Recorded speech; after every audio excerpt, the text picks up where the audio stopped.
Ladies and gentlemen, welcome to the study of antiquity and the Middle Ages. As always, I am your host, Nick Barksdale, but today we are joined by a very special guest. I'm extremely excited to have him on this channel. You are going to absolutely love his work. And so before we get started, don't forget, check out the links in the video description below. It's going to take you to a variety of wonderful references so you can support and check out his excellent work. And with all of that being said, we are joined today by Dr. Moreno García. Doctor, thank you so much for coming on the show today. Many thanks to you, Nick, for very nice invitation to talk and to discuss with you. I'm really very excited also to discuss with you and to have a nice time talking about the things that interest us so much. Dr. Moreno García, would you mind telling us a little bit about yourself? Well, I am an Egyptologist. I was born in Spain, but I did much of my career as a doctoral student in France. And afterwards, I got a position as an Egyptologist at a research center in France called the Centre National de la Recherche Scientifique. So I can work as a full-time researcher for nearly 20 years now, my God. So I am very interested in the study of the economy of ancient Egypt and the administration, the structure of the state, how the politics were on in ancient Egypt, the landscape organization, all these kind of things. I try to combine all of them in a sort of integral view of ancient Egypt, in fact. How it changed, which were the dynamics of ancient states, and more particularly Egypt. And I try to do all my research always in a comparative perspective with other civilizations of the ancient Near East, especially Mesopotamia, Syria, and so on. And so today's topic is one that fascinates people across the world. And it's not just the subject of ancient Egypt and the ancient Egyptians, but it's also a subject that's more complicated, and that is ethnicity. How ethnicity is to us can sometimes be quite different and in some ways the same in an ancient context. And so this time we're going to be looking at ancient Egypt, their identity and ethnicity. And so before we begin, Doctor, would you mind defining for our audience today the definition of ethnicity? Well, ethnicity is rather complicated, but I think that perhaps the real basics is just a group of people that share the same culture, that they recognize themselves as being part of the same social group. And so it's sometimes there is another definition of ethnicity when, for instance, a particular group of people are supposed to live in a very particular area but we know that there are itinerant peoples. We can think, for instance, in nomads, nomadic peoples, and so on. So they are sometimes they use the same landscape as other ethnic groups. So I think the real basis is just a group of people that shares perhaps the same language, but especially the same identity of being part of the same group, and especially they are different from other neighbors. So I think this is the most basic, the easiest way to think about ethnicity. And when it comes to ancient Egypt, as we know it today, at what point do you think the ancient Egyptian identity began to develop? Well, I think perhaps it's quite difficult to say, but I would say perhaps the very late 4th millennium before Christ. It was a period when the monarchy was shaped. It tried to conquest several areas of the Nile Valley, and I think that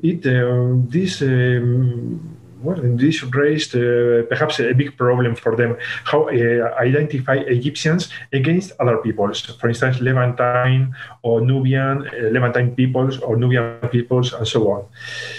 I think that here we have a big problem in Egyptology. We usually think of ancient Egypt as a state And when we talk about a state, we think about modern states with very clear borders and so on. And I think that the best way to conceptualize or to think about ancient Egypt at this very early stage of its history, we must say that it was a very complicated landscape of moving peoples and so on. So it took, I think, a long time just to develop this real identity. Perhaps it was created at the highest level of the state. I mean, the king, the high dignitaries, and so on. And only very slowly it spread among common people, among common Egyptians. For instance, there is evidence that people in the Delta had a very rather distinctive lifestyles and so on. So perhaps they didn't identify themselves as Egyptians in the late 4th millennium before Christ, but perhaps as belonging to other peoples or other identities. So I think that really this Egyptian identity probably crystallized sometime at the very, very early 3rd millennium before Christ. And the next question, though ethnicity may matter to many of us today, my question is, did ethnicity matter to the ancient Egyptians? Yes, I think so, because precisely when they defined themselves as Egyptians, it was always in contrast with neighboring peoples. We have to think about ancient Egypt as a crossroads. If you take a map of Egypt, it was situated at a crossroads between Africa and the Mediterranean and the Near East, between the Red Sea and the Mediterranean, between the Sahara and the Near East. So it was always crossed by different populations. So I think that from a very early stage in Egyptian history, there was this kind of thinking about themselves as different from other peoples. For instance, if we take some very early representations at the, say, 3000 before Christ, we see, for instance, that Egyptians represented people from what is now Israel and Palestine as wearing very distinctive clothes, hairstyles, and so on. So Egyptians at this very early stage, they really try to mark a difference between us and them. They also mark the borders of the Nile Valley, for instance, in the area of Sinai. They put this kind of big representations of Pharaoh smiting their enemies and so on. It's very typical of Egyptian iconography. So I think it was in this period that they defined themselves as Egyptians, perhaps speaking, in fact, speaking a very different language. They were creating a very distinctive high culture, for instance, hieroglyphs, architecture, and so on. So I think that there was a set of cultural ideas. And essentially, they always mark a difference. They said, foreigners are some kind of a danger for us. So we should, Egyptians, especially the king, should preserve the borders of Egypt and to fight foreigners. But the funny thing is that in reality, foreigners, for instance, desert peoples, Nubians, and so on, they were crossing the borders of Egypt. They were living with Egyptians, and inversely, we have some evidence of Egyptians living, for instance, in southern Palestine or in southern Israel. So it was we have to have in mind this kind of very sharp difference between ideology and social reality. And when it comes to the ancient Egyptians and their views on ethnicity and their discussion about who they are and what defines them, do we have any evidence to work with when it comes to this kind of subject, such as literary texts? Yes, for instance, I would say perhaps there are 2 or 3 kind of documents or types of evidence. For instance, literature. When we have the first literary works from ancient Egypt, say the very beginning of the 2nd millennium before Christ, we have a very famous story, Sinue. And Sinue, well, he's a high dignitary. He's involved in the conspiracy, so he's very he's very afraid that the new pharaoh will punish him because the old pharaoh had been just killed. So he flies into Syria and the Levant. And also the story is a success story. He becomes a tribal chief and so on. But finally, he's always nostalgic about Egypt. So finally, he leaves his family, his wealth, and so on, just to return to the Nile Valley.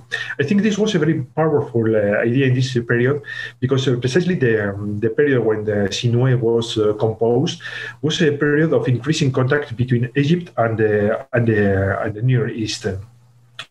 I think more or less Egyptians were quite familiarized with this kind of contacts and so on. So the story of Sinue was something like my country is the best in the world. So it could strike a chord into the Egyptian audience just because of this. There is also another set of evidence that is very, very important, and it's quite different. It's what is called the execration texts. I mean, Egyptians organize expeditions, military, commercial, and so on, to other areas of the Near East, especially to Nubia. So they try to develop some kind of rituals to protect the expeditions. So they chose to take small figurines of perhaps several centimeters and so on, and they represented foreign prisoners. And they wrote on these figurines the names of potentially dangerous peoples, countries, and so on. So this is a kind of more, how I could put it, a more gloomy vision about foreign contact. Foreign territories, they were this area of danger, so people should preserve Egyptians should preserve themselves when we went, for instance, into Nubia. Well, perhaps it may be funny to think that Egyptians thought that Nubians were very powerful witchcrafts, we say. So they tried to protect them. And of course, there are also evidence of foreigners living in Egypt. Perhaps we are going to discuss about that later. Because these peoples, when they settled in the Nile Valley, in many cases they were rather successful. So they began to possess this kind of prestige monuments like stellar statues and so on.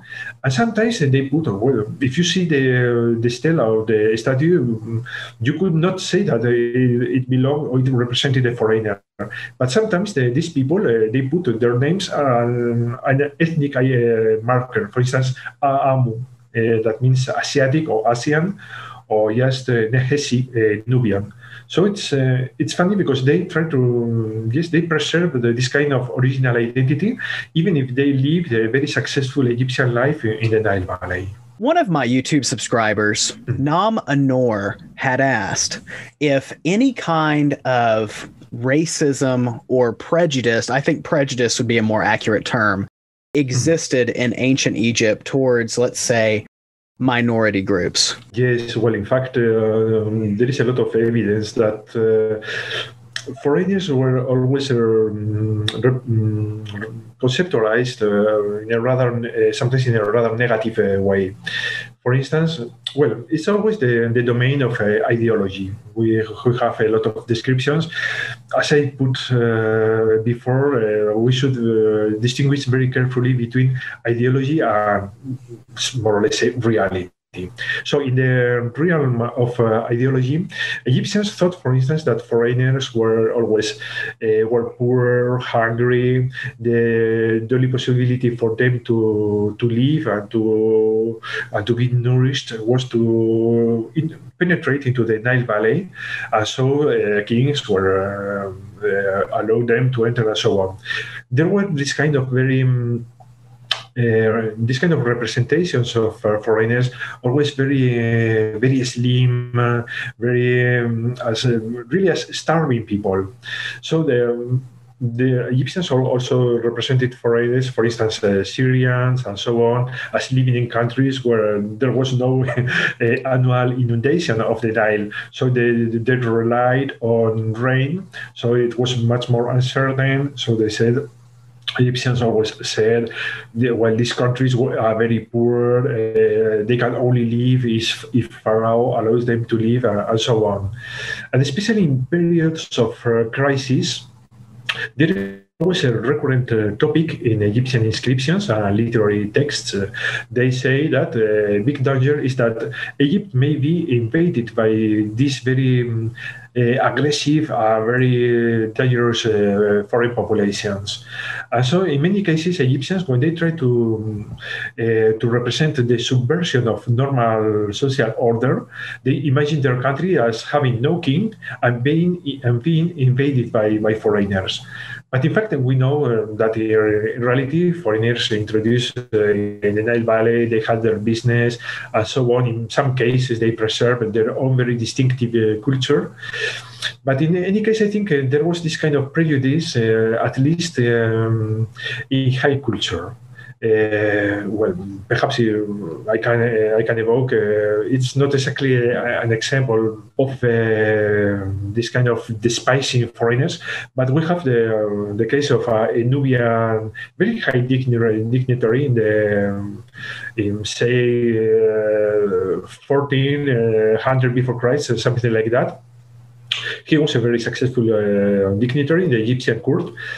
But he was Nubian. So he built for himself a tomb in Nubia, and he represented himself as an Egyptian, I mean, with a lighter skin. But in a tomb in Thebes, his superior represented him as a black skin. So there was this kind of how people wanted to be seen and represented as successful Egyptians, but perhaps other people say, no, you are Nubian, perhaps not in a very despising way, but something more folkloric. You are Nubian, so you must be wearing Nubian dresses, Nubian hairstyles, when perhaps this poor Nubian person was living a very perfect and normal Egyptian life with Egyptian clothes and so on. I said, well, why are you depicting me in this way? So it's always a very complex question. That was one thing I loved about your article, Coping with Ethnicity in Pharaonic Egypt. And to my subscribers, also check out the links in the video description below, because I'm going to have that article there as well. And I can't recommend it to you enough. It's absolutely vital in showing how complicated ancient Egyptian society was and how fluid borders can be in the ancient world. And it's absolutely fantastic. And now, when it comes to Egyptian identity, Egyptian ethnicity, how does religion and language play into this? Well, perhaps I can begin with the easier question, the language. Well, in the case of the language spoken in Pharaonic times, especially in the third millennium, a good part of the second millennium before Christ, it's very difficult to detect the existence of dialects. Well, we know more or less that they existed. There are some inscriptions when people say, well, a man from the Delta cannot understand a man from Elephantine on the other side of the country. We know, for instance, from later periods in Egyptian history, from the beginning of the Christian era, when Coptic was spoken in Egypt, there were plenty of dialects. But when we turn to the official language spoken and represented in the inscriptions and so on in the early second millennium before Christ, we see a real important uniformity.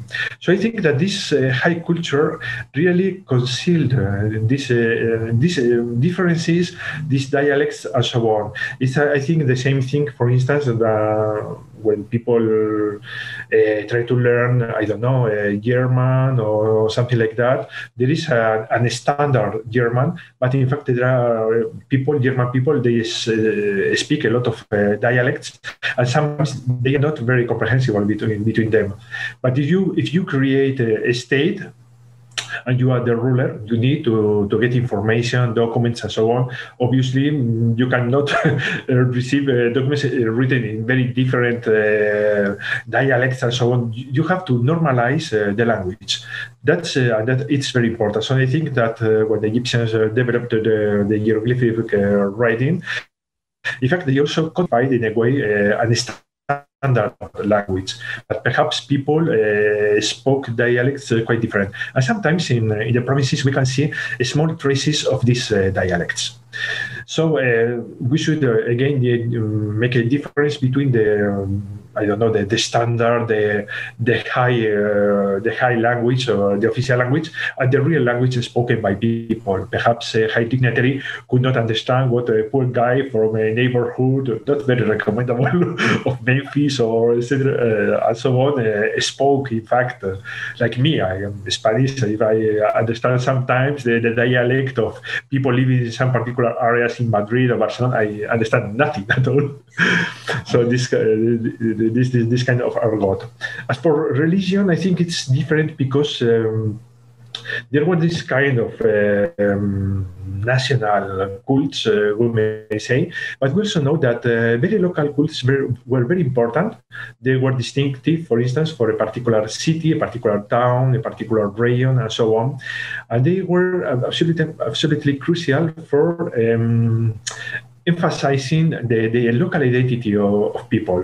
So in some cases, when, for instance, an artist was called to decorate, I don't know, a tomb several hundred kilometers from the locality where he lived and worked usually, it was common that he took with him or with her the statues of his local gods just to continue worship them in his new location.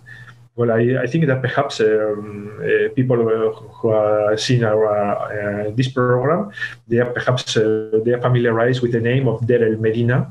It was a locality in Egypt. It was inhabited by the artists and craftsmen who decorated the tombs of the pharaohs, Tutankhamun, and so on.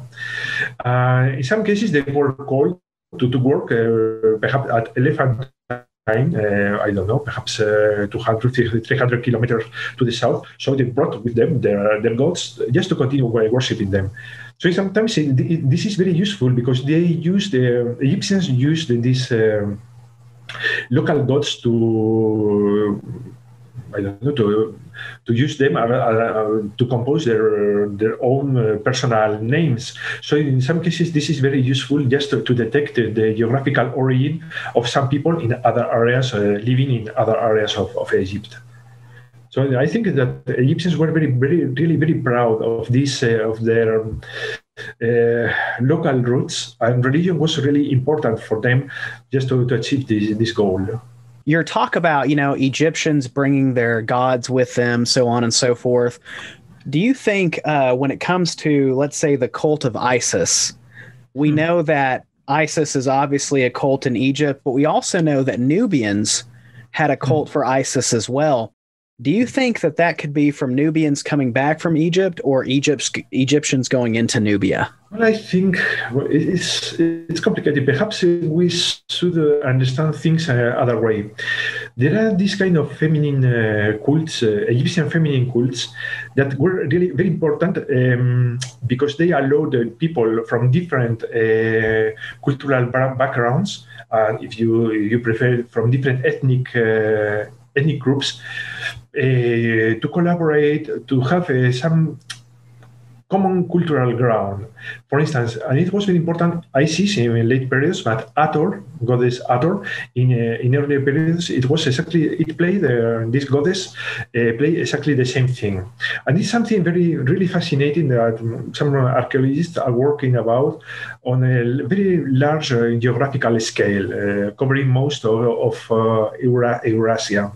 So, for instance, the cult of Hathor provided some kind of common cultural ground, for instance, from peoples from the Nile Valley, Egyptians, Bedouins, people from southern Israel and southern Palestine.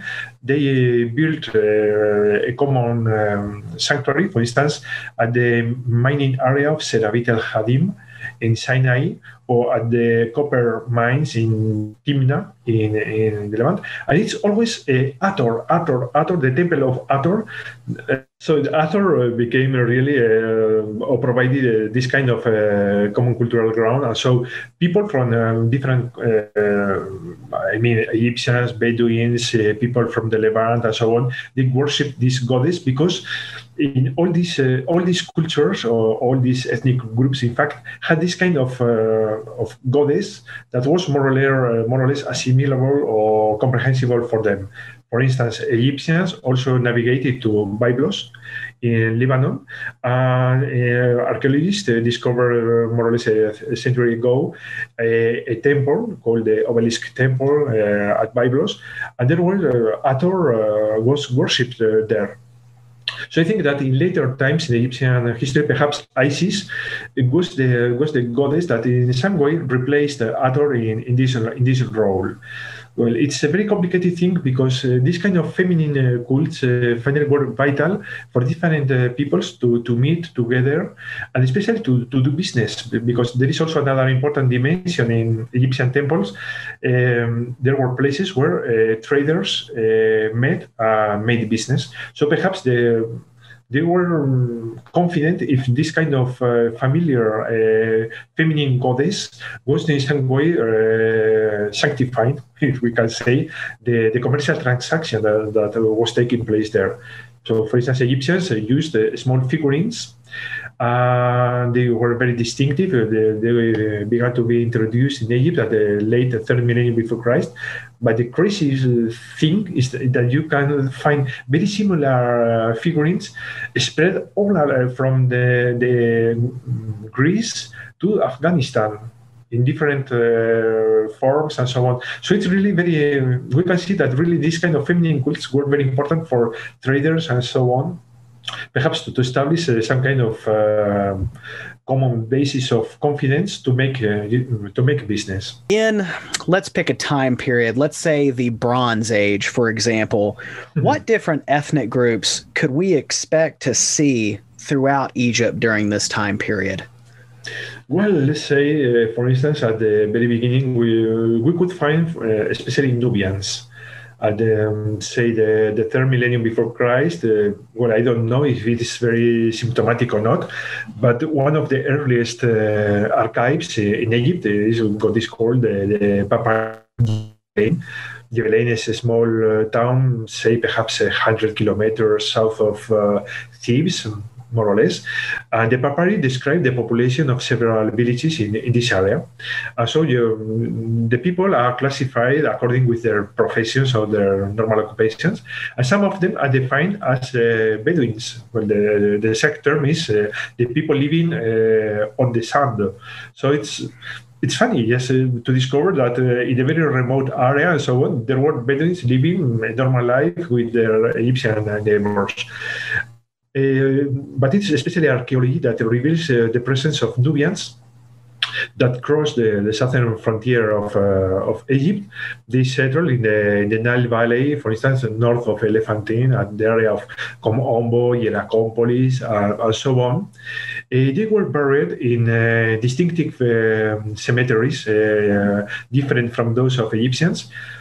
Apparently, they were only very, very small groups, perhaps a family or 2 or 3 families, something like that. And we don't really know what they were doing in Egypt.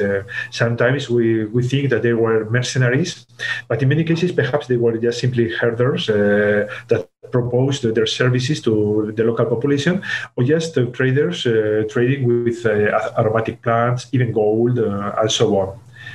At the at the beginning of the 2nd millennium before Christ, suddenly we discover a lot of Nubian cemeteries, that belong to a culture called the Pangrave.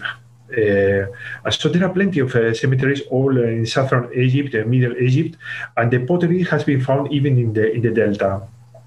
So what these populations were doing in Egypt at this time, we don't really know. I don't think that they were really soldiers, because it was all the family that was traveling together. They were They were really separated from Egyptians. But it's fascinating to see that in some cases, Egyptians and these populations share the same cult. And again, it was the cult of Hathor. For instance, I think it was at Hierakonpolis. There was a kind of a small, very primitive sanctuary at the limit of the desert, and we know that Nubians and Egyptians worshipped Hathor there and so on. Perhaps it was also a meeting point just to trade and all this kind of thing. But in other cases, we have a different perspective. We have Nubians that were settled in Egypt. They were living a perfect and normal Egyptian life. They had their own inscriptions, their tombs, and so on. And I can think, for instance, in one of them, living at the very end of the 3rd millennium before Christ, he was a Nubian soldier, and he said, "I've acquired property and so on. I am a rich man in my city," but he says, "I am the wealthiest," or something like that, in respect of Egyptians and Nubians living here. So there was this kind of distinction. There was this kind of multicultural society living there. In other areas of Egypt, there were simply people from the Levant, what we usually call in Egyptology Asiatics. That means simply people from Asia, from the Levant, and they also lived a perfectly normal Egyptian life as sailors, traders, craftsmen, and so on. And in some cases, in their inscriptions, they describe themselves as aamu, as Asiatics. And so that leads me to my next question, and that is, can you be a foreigner and be Egyptian? Mm-hmm. Well, I think yes. Perhaps sometimes you can detect this kind of people, especially at the highest level of Egyptian society. I mean, we have in the Ramesside period, in the New Kingdom, what is called the Late Bronze Age, we have the examples of very successful people from the Levant that reached the highest level of the Egyptian administration as viziers or high dignitaries and so on, but they preserve their distinctive Semitic names. So we can say that they were proud, perhaps, of their roots. In some case, we know, for instance, that a son of Ramesses II married a Levantine girl. She was apparently the daughter of a very successful owner of ships, a Syrian owner of ships. So in this case, yes, we can see that people were proud of their foreign roots. Or you can see, for instance, also Nubians who were educated at the royal court. They reached again very important positions, but in their own monuments and so on, they represented themselves, for instance, as this kind of curly hair, typical of Nubian people. We have even a wonderful monument of a Syrian soldier drinking beer. And he is represented as a Syrian with his very distinctive bird, his face, all these kind of things. But in other cases, it's very, very difficult to detect these people living in Egypt. We know also that when they work as soldiers and so on, sometimes they form small colonies of foreigners, perhaps because the pharaohs settled them as a sort of a military garrison at a very specific points of Egypt. And perhaps in many other cases, it's perhaps they lived a very modest life, so we have no traces to detect them. Sometimes, perhaps it's possible to detect them because they had some clothing traditions different from Egyptians. For instance, people from the Levant, sometimes they use clothes made with wool. Well, I don't know how it's exactly pronounced. So this kind of clothes sometimes they were carrying them with a kind of fibulae, but Egyptians did not use that. So if in a cemetery, an Egyptian cemetery, for instance, at Tel El Daba, you find this kind of fibula in particular sectors of the cemetery and not in others, perhaps it may be a good proof that Levantine peoples were buried there, or perhaps they there were Egyptians that were fascinated by a new fashion, and so they tried to imitate. So we should also be very, very careful to try to when we try to identify ethnic groups just judging from archaeology. Sometimes this question of fashion is very important. Sometimes people try to imitate foreign tastes, for instance, using a very particular kind of pottery, of dress, and so on. So may make us think that they were foreigners, and in fact they were Egyptians. And now, when it comes to possible foreigners in ancient Egypt, Dr. Jorrit Kelder had asked, what is your opinion regarding the Aegeans shown on the walls of various Egyptian tombs? Do they reflect a specific people or not, or does it vary per tomb? Well, I think that that corresponds to a real fact. I mean, it was a period of very intense contacts between Egypt and the Aegean. We know a lot of things of the commercial contacts. The letters of Amarna say that the Aegean was part of this group of big powers in this period. So I think that the contacts and so on were quite common, and that people from the Aegean frequented the Nile Valley. I think Aegean pottery has been found at several areas of Egypt, so we know that they were living there and so on. Perhaps what is different is the way in which Egyptians represented people from the Aegean, because the Egyptian ideology in this period was, well, say that we can say that the Egyptian ideology was submitted to a big tension. I mean, on the one hand, Egyptians represented themselves very modestly at the center of the world.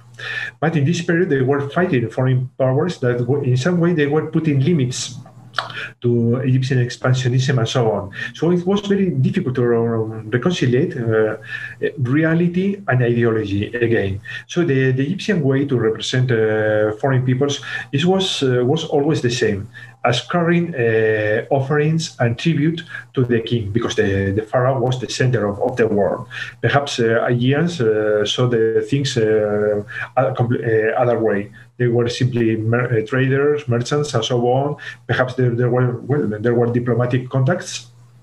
So there was an exchange of gifts and so on. But Egyptians always represented that as people carrying offerings to the king in this kind of subordinate position. But I think that in this case, these wonderful representations of people from the Aegean really correspond to this intensification of contacts that became direct. And I think this idea of direct contacts is very important, because several centuries before, at the very late third millennium and the very early second millennium before Christ, there was also this kind of contacts between Egyptians and Aegean peoples. But to my knowledge, they were never represented in the Egyptian tombs, monuments, and so on. But we know that their influence was there, once again, because of pottery and so on, but by another fact. It was that the clothes and the textiles produced in Aegean were very beautiful. They carried very distinctive patterns. And so Egyptians took inspiration from these textile patterns to decorate their tombs. And so you can see the reproduction of these motifs that were quite alien to Egyptian traditions, but were typical from the Levant. So it's just thanks to of material and detect a cultural influence that otherwise would be nearly forgotten or invisible for us. Another subscriber, Karen Schultz, had asked, was slavery a common feature of ancient Egyptian society? And if so, did it have any impacts on ethnicity in ancient Egypt? Yes, well, I think so, because especially in the earliest periods of Egyptian history, say the third millennium before Christ, kings sent expeditions to Nubia, to the Levant, to Libya, what is called now Libya, so that they carried booty and prisoners of war that were settled in Egypt. Sometimes they would perform different tasks, for instance, a sort of police and so on. So they were settled. After 2 or 3 generations, they became completely assimilated to the Egyptian culture and so on. But it was really in the late Bronze Age when huge numbers of peoples from different areas of the Mediterranean of Africa were brought into Egypt, sometimes as prisoners of war, and in other cases just as a tribute. Sometimes a foreign city, for instance, should send, 100 girls or 100 men to work in Egypt, and they were settled as peasants, as textile weavers, and so on. So I think that in some periods of Egyptian history, their number was probably quite high, but probably also as the assimilation of these populations was a factor. And after several generations, it was completely forgotten. But nevertheless, I think that slavery was only a common fact in Egypt in the second half of the second millennium before Christ. Afterwards, that depended on specific royal military expeditions abroad. We can think, for instance, in King Sheshonq, when he attacked what is called the Kingdom of Israel and Judah and so on. He brought back prisoners and a lot of gold, silver, and so on. I think that it was in later times, say the second half of the first millennium before Christ, say from 600 before Christ, and so on. And when Egypt became again a big power in the politics of the Eastern Mediterranean and the Near East. So war was quite common, and prisoners of war were brought to Egypt. But at the same time, Egyptian prisoners of war were settled, for instance, in Mesopotamia, and later on in Persia, and so on. Mitch Spence had asked, was there an ethnic separation between the dynastic families and the masses?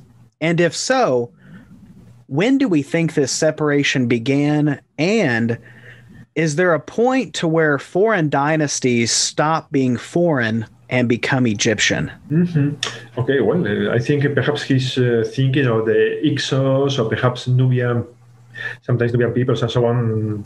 Well, I think perhaps let's begin perhaps with the Ixos. Yes, it was believed many years ago that they were really foreigners that invaded Egypt, settled in the Nile Valley, and so on.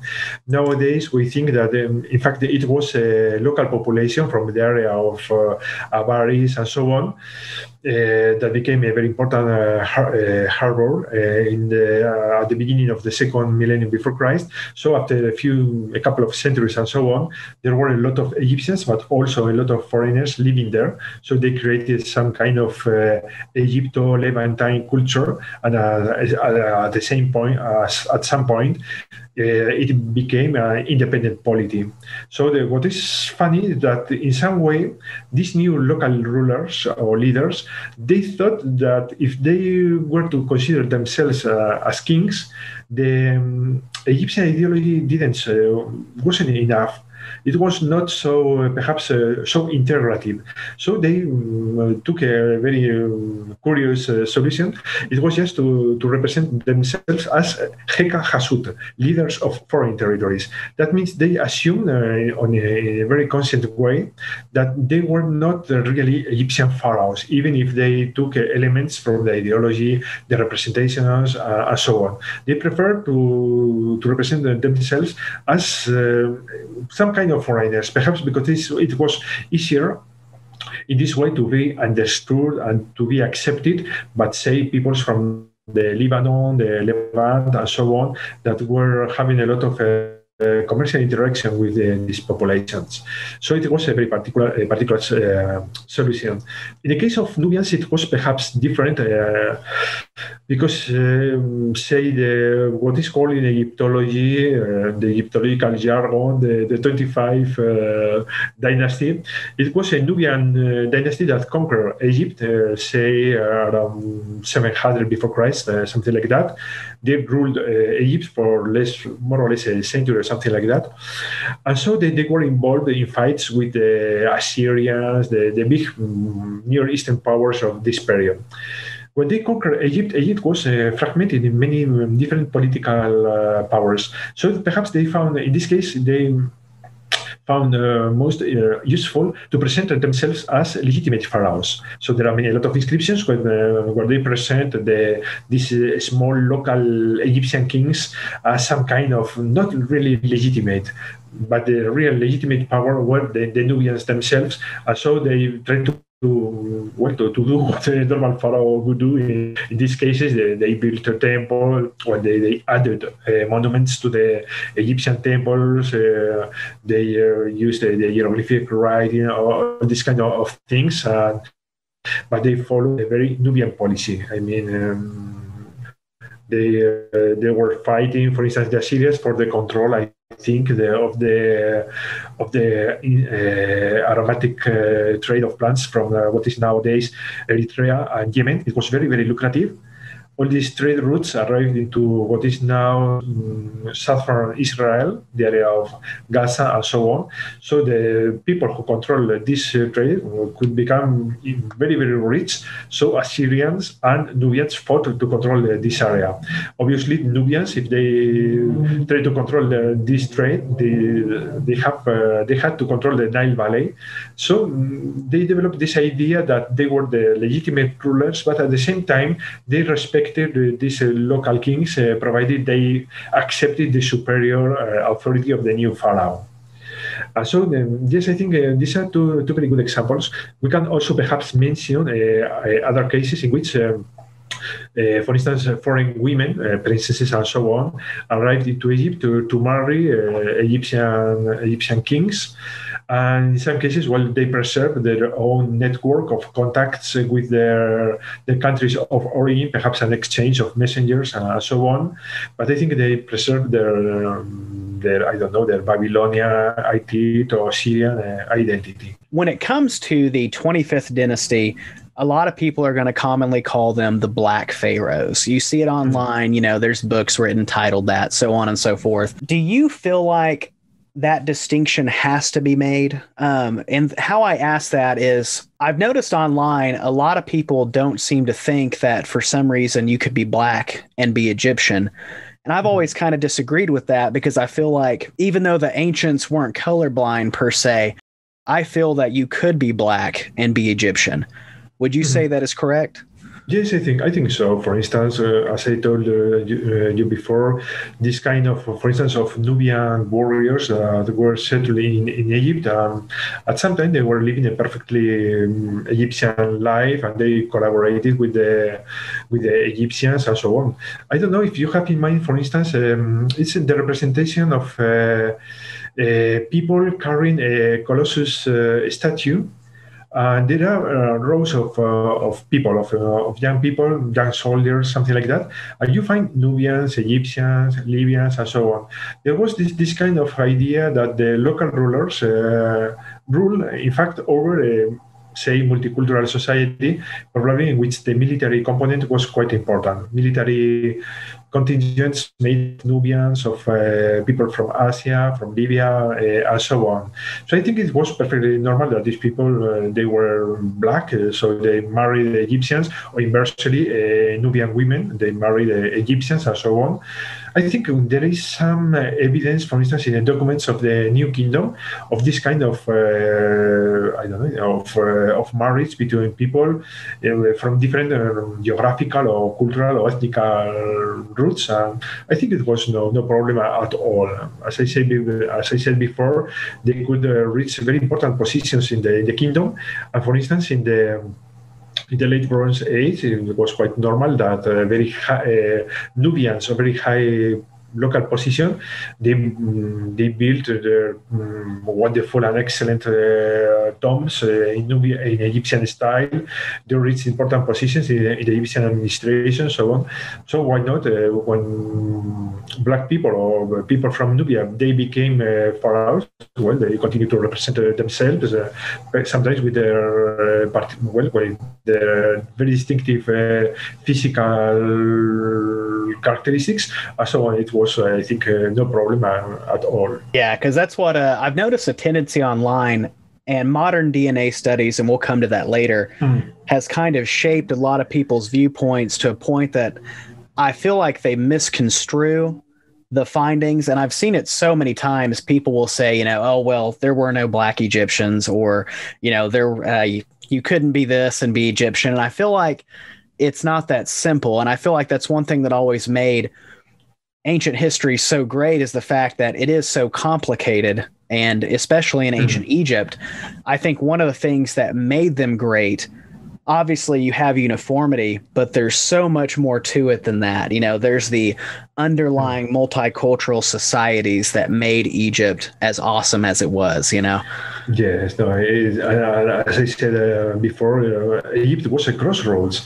Perhaps this idea of very distinctive Egyptians against the Nubians, for instance, I think it's some kind of very racist idea that comes from the late 19th century. It was, we should remember, it was the period in which Europe, or especially Europe, ruled, the Western ruled the world, more or less. And then Europeans at this period, they thought themselves at the summit of civilization. So they thought that people in other areas of the world were completely unable to develop a sophisticated culture. So in some way, if, for instance, a culture suddenly flourished in Egypt, that meant that white people somehow arrived there. It was the concept of the dynastic race. But you can find exactly the same thing about the Sumerians. The Sumerians suddenly arrived from nowhere, and they developed a distinctive culture in southern Mesopotamia. Sometimes the things are much more crazy. I remember, for instance, this wonderful African monument, the Great Zimbabwe. It's a very complex archaeological site. So when the first Europeans discovered that, they thought, oh my God, Africans couldn't build this, so that maybe Europeans. So you find they try to think that perhaps they were people from ancient Greece, the mines of King Solomon. I don't know, but anybody could, but ancient Africans. So it was quite crazy. So I think happily these kind of old ideas have been completely disregarded, and especially in the case of Egypt, there is another idea. This idea of Egyptian isolation. Egypt, obviously, it's in Africa, but this European idea that something sophisticated could not flourish in Egypt make the first Egyptologists, historians, and so on, to conceptualize Egypt as isolated in Africa, something very, very strange. I remember when I was a student, I was reading a book on the history of Egyptian art. I found a quotation by the French Egyptologist of the late 19th century that said that ancient Egypt was so perfect, and the Pharaonic civilization was so perfect, that ancient Egypt never knew a prehistory. Say, what? It's crazy. So they thought that the civilization has emerged just like that. And the most funny thing is that this Egyptologist said, after the fourth dynasty, everything was decadence in Egypt. So it was completely crazy. But you can see, for instance, William Flinders Petrie, when he was the first great he developed a very modern, for his time, very modern ways of making archaeology and so on. When he discovered, for instance, prehistoric sites in Egypt, he was forced to say that it couldn't belong to prehistoric Egyptians because there was no prehistory in Egypt. So that could only be the production of Bedouins. So it was completely crazy. And so now we come to a favorite topic of mine, and that is the subject of material culture. Mm-hmm. And so, what can material culture such as pottery and even clothing tell us about ethnicity in ancient Egypt? Well, I think this is a quite complex question because, well, there is a tradition in archaeology that tries to equate material culture with ethnicity. No, sometimes some kind of pottery, of clothes, some kind of personal ornaments, and so on, are assimilated to a very particular culture.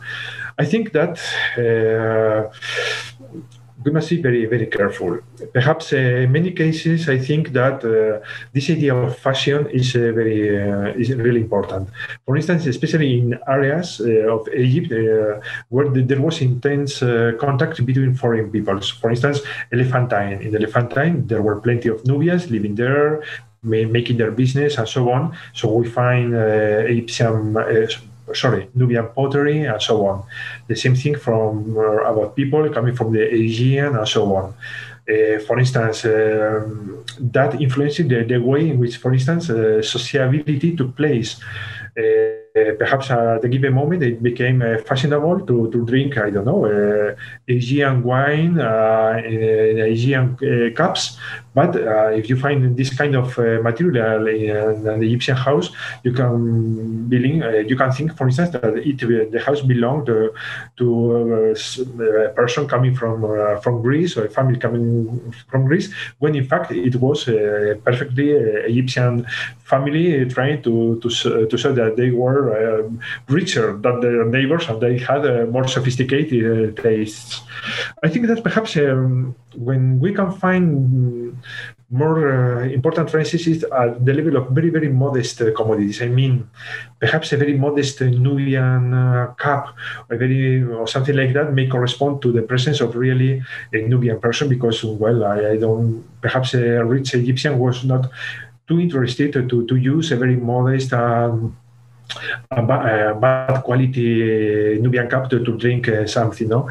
But I think there is we should consider a lot of elements, perhaps those elements that are the most conservative in any society, and that means commensality and also burial, how people bury themselves. But it's very difficult perhaps to establish a clear line of separation because there is a lot of mutual influence. Perhaps at a given moment, local Egyptians may consider themselves more Levantine because they are in contact with Levantine peoples and so on. So it's quite complicated. I think that we are rather more attentive to this kind of elements than in the past.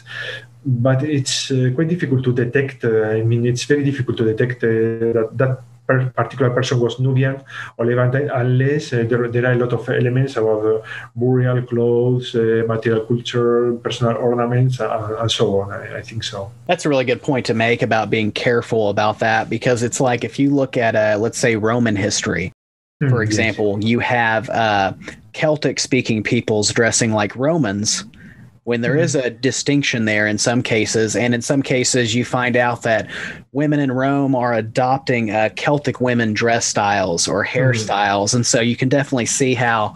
I like that you pointed that out. That's really good. That's really good. We turn to another favorite subject of a lot of people, and that is the subject of ancient Egyptian art. One of the most commonly used things online. You see people post pictures constantly with no context whatsoever. Just here's a picture. I love it. This is what I think it says. And so my question is, when it comes to ancient Egyptian art, is there a color symbolism at play there when it comes to, let's say, ethnicity or skin color? Yes, they usually represent it well, but even in the case of gender, women are represented with a lighter color than men, for instance. Yes, but in the case, for instance, of people from Nubia, they were represented with more dark skin. People from the Levant, they were represented especially with birds, wearing a very particular. I think there is a combination of color of the skin and the clothes people wore. So in some cases it was rather the Egyptian representation of the world is rather folkloric in the end, because they represent people from Asia, like if they were wearing these very, very particular clothes, perhaps in reality they were more or less dressed like Egyptians. But Egyptians loved very much to mark this distinction between different peoples just by all these kind of attributes. For instance, I can think a representation of an attack, Egyptians attacking an Asiatic fortress, sometimes say 2050 before Christ. It's a Theban tomb that belonged to a general called Intef. And you can see that these Asiatic people, they are represented completely different from Egyptians. They are wearing very distinctive clothes. The Levantine women, they have tattoos and so on.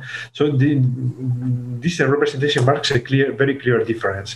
But you can see also, for instance, Asiatic soldiers fighting with the Egyptians. I mean, they were integrated in Egyptian units, and they are represented wearing very distinctive weapons.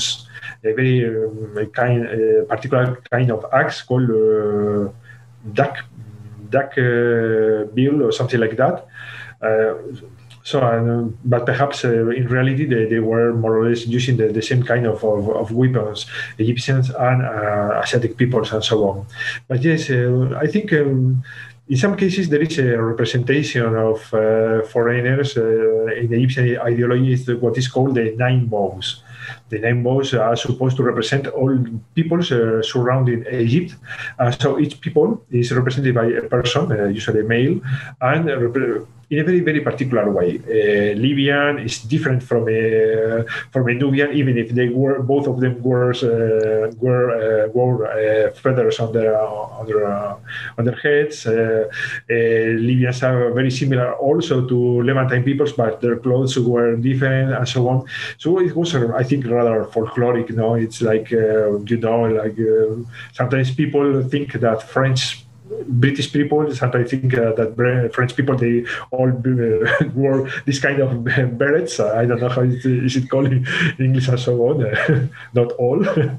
So I think there is this kind of representations. But for instance, once again, when the Egyptians represented the offering bearers and the tribute bearers, each people, if the different people, each foreign people was represented according with this kind of different styles of dress, of hairstyle, and so on. But I think that in the normal life of the Egyptian court in the palace, more or less everybody was dressed in the same way. Yes, I think so. On the subject of Egyptian art, when it comes to viewing people as the Egyptians portrayed them, are there certain things we should keep in mind while looking at those images, such as the propaganda purposes of the art? Yes, of course. There is a problem with Egyptian art because it's so beautiful that sometimes we have the impression that we can have a direct interpretation of that as if it was really very naturalistic, and not. It was really very sophisticated. There are a lot of codes hidden behind this naturalism, and there was also the Egyptians used a lot of codes that we understand not very well, and so these codes guided the representation, for instance, of foreign populations. Perhaps I can use another image that may be useful for the people that are watching us. For instance, we know that Egyptian women, they traded, and it was something that surprised the ancient people from the ancient world. For instance, Herodotus said, well, it's crazy. Egyptians are completely different from other people of the world. Men stay at home weaving, women are trading and making business abroad. So I think it was quite common that women were involved in commercial operations. We have a lot of papyri saying that. But when women are represented in Egyptian art, they are always, for instance, when they travel on ships, they are always represented with a small child on their knees, milking, say, or milking a small boy. So you can say, well, it's crazy, no? But it's always this kind of representation. And perhaps this poor woman, in reality, he was not carrying a child at all, but simply she was an important business woman. But there was this stereotypical way to representing different peoples. And so it arrives exactly the same thing with foreigners. They were represented sometimes as emaciated, as starving people arriving to Egypt with their poor flocks, and so almost begging Egyptians to allow them to introduce to settle into the Nile Valley and so on. But these were only codes. So we must always be very, very careful. As I said, in the case of people from the Aegean before, Asian people, they were represented in a stereotypical way, only as carriers of tribute to the king, but that conceals a lot of information, of real information about them as traders, diplomatic people, spies. Well, we can think about a lot of things. And as we come to the end of this episode, I have a few questions that involve DNA and today. And my question is, another subscriber, Aquila, had asked, does modern DNA studies truly define who the ancient Egyptians were? Well, it's a crucial question. I think that there is not so much work made about this kind of things. Well, I imagine that in some cases, you can detect some particular genome or some aspects, parts of the genome that may refer to, I don't know, to foreign territory, but also, for instance, the analysis of tooth. If you analyze your teeth, the mineral composition and so on, may indicate, for instance, that the people were born, in fact, very far from Egypt. So I think that perhaps there is a lot of information to gather from that. For instance, several days ago, I was reading an article, and it was quite funny because it was a discovery made at Israel. The archaeologists found 4 donkeys that were buried in the city, and when they analyzed the teeth of the donkeys, suddenly they realized that they came from the Nile Valley. So these donkeys were raised and so on, and it was at the very, very late stage of their lives that they arrived into Israel and were sacrificed there. So suddenly this analysis of tooth illustrate contexts in which perhaps Egyptians were traveling to the Levant to make their business and so on. It's quite sometimes counterintuitive because we have this common idea that it was always foreigners who arrived into Egypt with their flocks to trade and so on. And no, perhaps we have here exactly the contrary, an invisible trend, economic trend or economic aspect that only archaeology can reveal. So I think that the same thing may be visible, for instance, for the analysis of people living in Egypt. Perhaps we can one day we can know, for instance, if some particular populations were settling in a particular locality, why, and so on. Perhaps for the moment, I think that we should be perhaps more attentive to the use of some particular markers. For instance, sometime at the very, very late 3rd millennium before Christ, there was an Egyptian locality in the Western Delta. It's called Kom el Hisn, and the Egyptian archaeologists discovered there in the 50s a group of tombs that were completely strange to the burial practices of ancient Egyptians. They were what is called the warrior tombs. I mean, they were tombs with a very particular kinds of Levantine weaponry and so on. It's quite unique in Egypt. I think the only parallels we can find much later is at Tel El Daba. So that may prove simply that a small colony of people from the Levant were trading there at a particular period in which this area of Egypt became a major commercial route between the Mediterranean and Egypt. But in any case, I think that it's that the potential of genetics can cast a lot of new light on these topics of the ethnicity in ancient Egypt. Do you think that when it comes to modern DNA studies, do you think that we should treat it similar to material culture, and that is very cautiously? I think yes, perhaps because, well, imagine, for instance, that I don't know, a colony of Nubians settled in a small area in Egypt. Perhaps during the first generation, they may be settled in a particular neighborhood. Afterwards, their sons, their grandsons, and so on, they marry with Egyptians and so on. They live a perfectly normal life. There were Egyptians, but if we analyze, perhaps, I don't know, some aspect of their DNA that reveals that they came from Nubia. Perhaps we, modern Egyptologists, we would be very tempted to say that they were Nubians, and perhaps they, in reality, they saw themselves as Egyptians living a perfectly normal Egyptian life. So it's very difficult.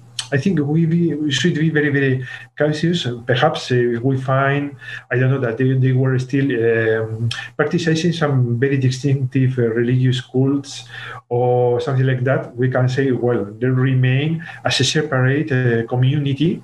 Well, we can think, for instance, the Jew community in Elephantine in the Persian period. They were a garrison, completely separated from the Egyptian population.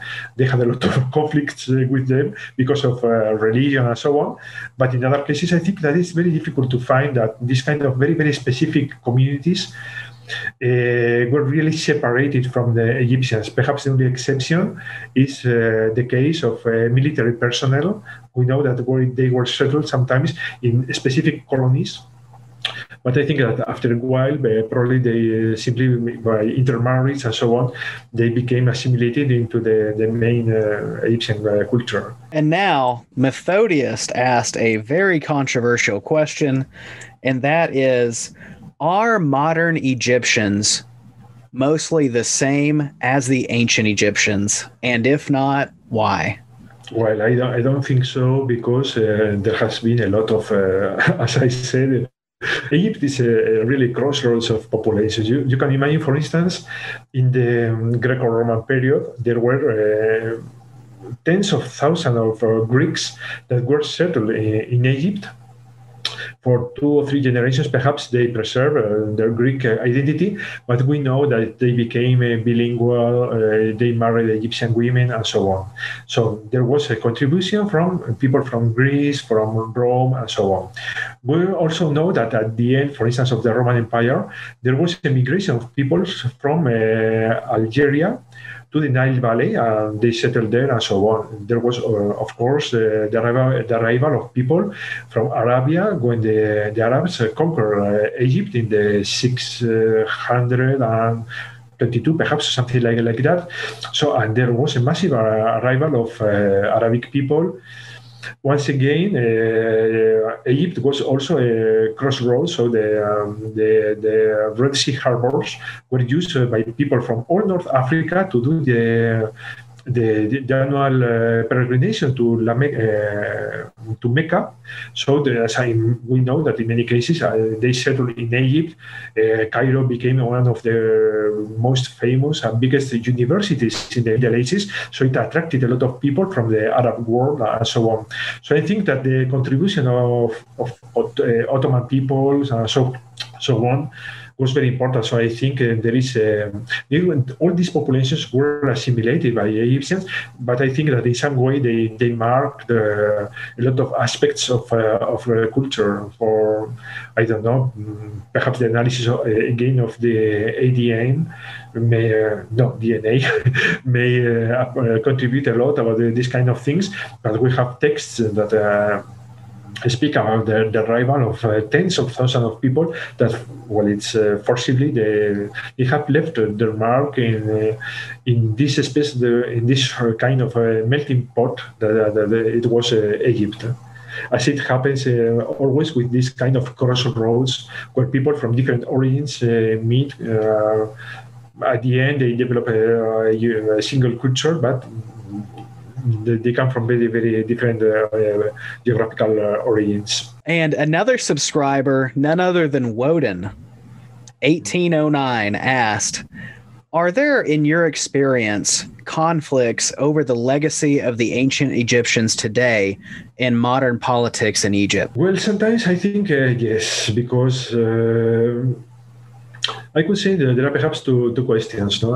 On the one hand, perhaps the authorities are claiming, are trying to establish a direct link with the very prestigious and wonderful past. So, for instance, well, I don't think, we can imagine the statue of Ramesses II in one of the most important places in Cairo today. So this is a very important mark, saying, well, we are a strong power. We are legitimized because our roots are very old. We can trace back a lineage or a genealogy to Ramesses II. So I think that in the case of politicians, it's quite common. Well, it's the same thing. I think everywhere. Sometimes when a key personality of the past marks his time or her time, the influence very centuries later are very important to modern European people and so on. So I think that in this way, this idea of a prestigious past when Egypt was a big power is something that has been revitalized once and again, perhaps. Also to claim a role for modern Egypt, for contemporary Egypt in the Near East and so on. And I think there is another point, is the use of the past. I think that,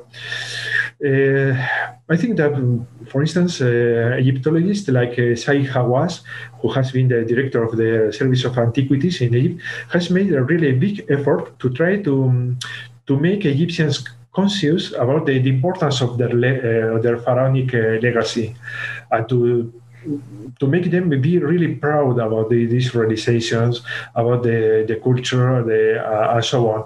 And I think that perhaps nowadays it's not only the chiefs of the state or big politicians who are using the past, but perhaps common people are saying that yes, they have an Islamic heritage, but they have also this ancient heritage that is really important for them to define themselves as a community.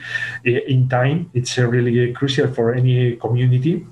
And yes, I think that this use of the past probably is having more and more importance in politics. For instance, in recent times, there has been a lot. I think that the Egyptian government is making is making some investments and strengthening its contacts with China.